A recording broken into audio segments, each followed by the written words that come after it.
காங்கிரஸ் கட்சி 3 மாநிலங்களில் தான் ஆட்சியில் இருந்துட்டு இருக்கு. அது எந்தெந்த மாநிலங்களில் கேட்டீங்கன்னா, கர்நாடகா, தெலுங்கானா, இமாச்சல பிரதேச போன்ற மாநிலங்களில். இதில் கர்நாடகாவில் நான் தான் முதல்வர் என்று முட்டி மோதிக் கொள்கிறார்கள். இதை தனக்கு சாதகமாக மாற்ற பாஜக முயற்சி செய்கிறது. இப்போது எதற்காக முதல்வர் பதவிக்காக குஸ்தி போடுகிறார்கள்? மத்திய காங்கிரஸ் என்ன செய்கிறது? கர்நாடகாவில் காங்கிரஸ் ஆட்சி நிலைக்குமா என்பதை பற்றி இந்த செய்தியில் விரிவாக பார்க்கலாம்.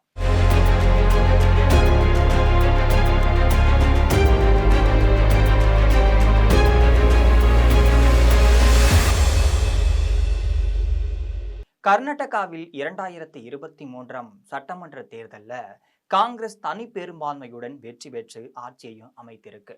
முதல்வர் பதவியை பிடிக்க சித்தராமையா, டி.கே.சிவகுமார் இடையே கடும் போட்டியானது நிலவிட்டிருக்கு. இருவரிடமும் தலைமை வழக்கட்ட பேச்சுவார்த்தைகளை நடத்தியிருக்கு. அதன் பிறகுதான் சித்தராமையா முதல்வராகவும் டி.கே.சிவகுமார் துணை முதலமைச்சராகவும் நியமிக்கப்பட்டிருக்காங்க.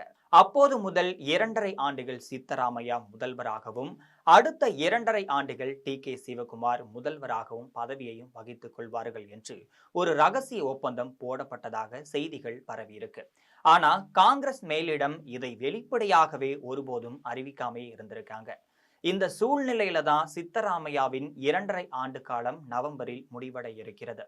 இதையடுத்து ரகசிய ஒப்பந்தத்தை மதித்து டி.கே.சிவகுமாருக்கும் முதல்வர் பதவியை வழங்க வேண்டும் என்று அவருடைய ஆதரவு எம்எல்ஏக்கள் மற்றும் தலைவர்கள் கோரிக்கை விடுத்துட்டு இருக்காங்க. அவர்களில் தினேஷ் கோலிகவுடா, ரவி ஹனிகா, கும்பி வாசு உட்பட சில எம்எல்ஏக்கள் டெல்லிக்கு சென்று காங்கிரஸ் தேசிய தலைவர் மல்லிகா அர்ஜுன கார்கேவை சந்தித்தது வெளியானது.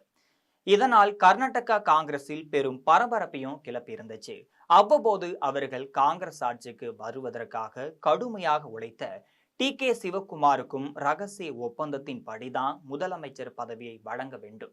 தற்போதைய முதல்வர் பதவிக்கு குழப்பத்திற்கு கட்சி தலைமை விரைவில் முற்றுப்புள்ளி வைக்க வேண்டும் என்ற கோரிக்கை முன்வைத்ததாக தகவல் தெரிவிக்கின்றன.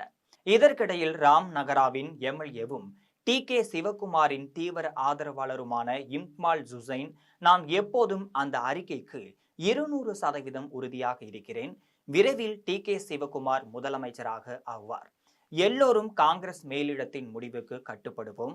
ஆனால் சிவகுமார் முதலமைச்சராக வருவது நிச்சயம். அவர் கட்சிக்கு மகத்தான பங்களிப்பை செய்திருக்கார்.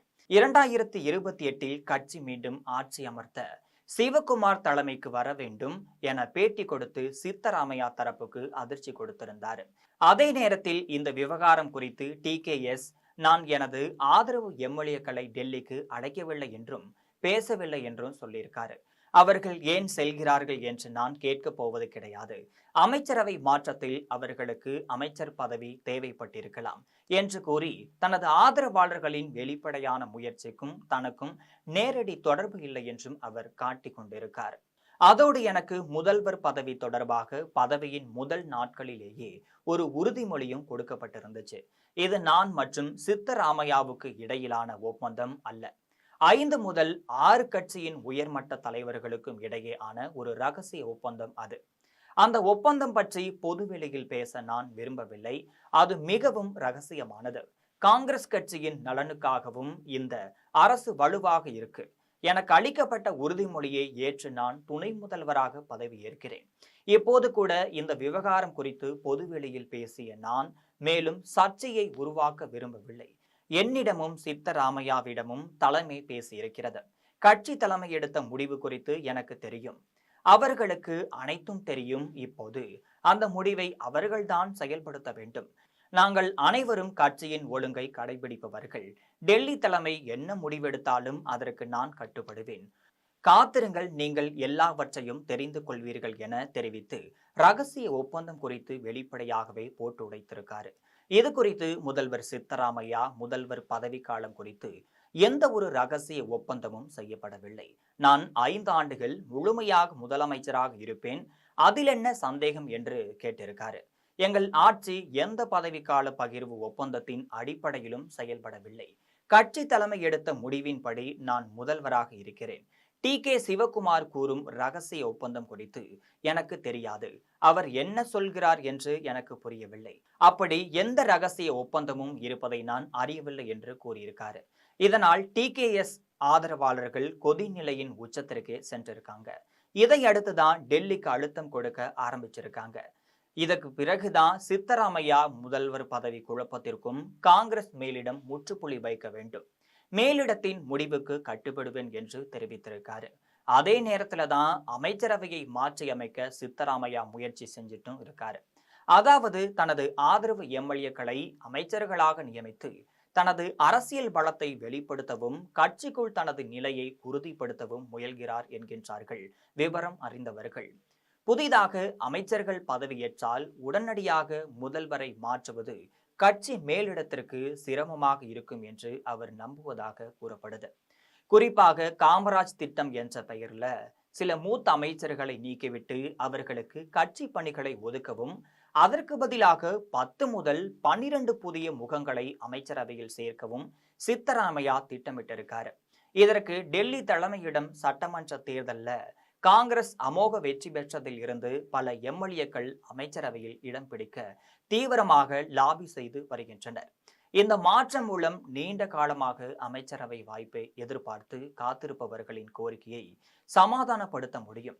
சில அமைச்சர்களின் செயல்பாடு திருப்திகரமாக இல்லை என்றும் கூறப்படுவதால அரசின் நிர்வாக திறனை மேம்படுத்தவும் 2028 சட்டமன்ற தேர்தலை மனதில் கொண்டுதான் திறமையற்றவர்களை நீக்கிவிட்டு புதியவர்களை நியமிக்க இந்த வாய்ப்பை பயன்படுத்தலாம் என சித்தராமையா காரணம் சொல்வதாக கூறப்படுகிறது. சித்தராமையாவின் கணக்கு டெல்லிக்கு தெரியும் என்பதால அவர்கள் இது குறித்து எந்த ஒரு முடிவுமே எடுக்காம இருந்திருக்காங்க. இது குறித்து கருத்து தெரிவித்த காங்கிரஸ் தேசிய தலைவர் மல்லிகார்ஜுன கார்கே, கர்நாடகாவில் தற்போது நிலவக்கூடிய அதிகார போராட்டம் குறித்து பொதுவெளியில் விவாதிக்க வேண்டிய அவசியம் கிடையாது. இந்த விவகாரம் குறித்து சட்டமன்ற உறுப்பினர்கள் என்ன கூற விரும்பினாலும் அவர்கள் அதை கட்சி தலைமையிடம்தான் தெரிவிக்க வேண்டும். இறுதியில இந்த குழப்பத்திற்கு முற்றுப்புள்ளி வைக்கும் கட்சி மேலிடம்தான் முடிவெடுக்க வேண்டும். நாங்கள் இந்த சிக்கலை தீர்ப்போம், நானும் சோனியா மற்றும் ராகுலும் இணைந்து இதை சரி செய்வோம் என தெரிவித்திருக்காரு. இதன் பின்னணியில தான் மூத்த காங்கிரஸ் தலைவர்கள் சிலர் டிசம்பர் 1ஆம் தேதி பாராளுமன்ற குளிர்கால கூட்டத்தொடர் தொடங்க இருக்கு. அதற்குள்ள இந்த விவகாரத்திற்கு தீர்வு காணப்படும். அடுத்த 48 மணி நேரத்துல கார்கே ராகுல் சந்திப்பு நடைபெற வாய்ப்பு இருக்கு. அதுல முக்கிய முடிவுகளும் எடுக்கப்பட இருக்கு. அதற்கு பிறகுதான் சித்தராமையாவும் டிகேஎஸும் டெல்லிக்கு வரவழைக்கப்படுவார்கள்.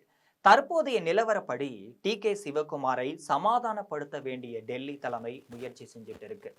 ஏன்னு கேட்டீங்கன்னா, சித்தராமையாவிடம் இருந்து முதல்வர் பதவி பறிக்கப்பட்டால் அவர் பாஜக ஆதரவு நிலைப்பாடு எடுக்கக்கூடும் என தலைமை அஞ்சுகிறது. இவர்கள் இருவரும் சமாதானம் அடையவில்லை என்றால் உள்துறை அமைச்சர் ஜி பரமேஸ்வர் ராவ் முதல்வர் ஆக்கலாம் என சில தலைவர்கள் ஆலோசனை கூறுகிறார்கள். அவரும் தலைவர் பதவிக்கான ரேஸில் இருந்துட்டு இருக்காரு. இதை நான் எப்போதும் முதல்வர் பதவிக்கான போட்டியில் தான் இருக்கிறேன், இது ஒரு பெரிய பிரச்சனை கிடையாது, நான் ஒருபோதும் போட்டியிலிருந்து விலகியது கிடையாது என கூறி பரமேஸ்வரி ராவ் உறுதிப்படுத்தி இருக்காரு. ஆனா இதை டெல்லி தலைமை விரும்பாமையே இருந்திருக்கு. ஆக என்ன நடக்கிறது என்பதை பொறுத்திருந்து பார்ப்போம். அவரும் தலைவர் பதவிக்கான ரேஸில் இருக்கிறார்கள்.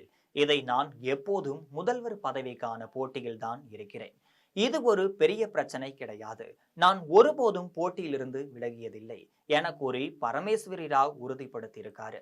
ஆனா இதை டெல்லி தலைமை விரும்பாமையே இருந்திருக்கு. ஆக என்ன நடக்கிறது என்பதை பொறுத்திருந்துதான் பார்க்க வேண்டும்.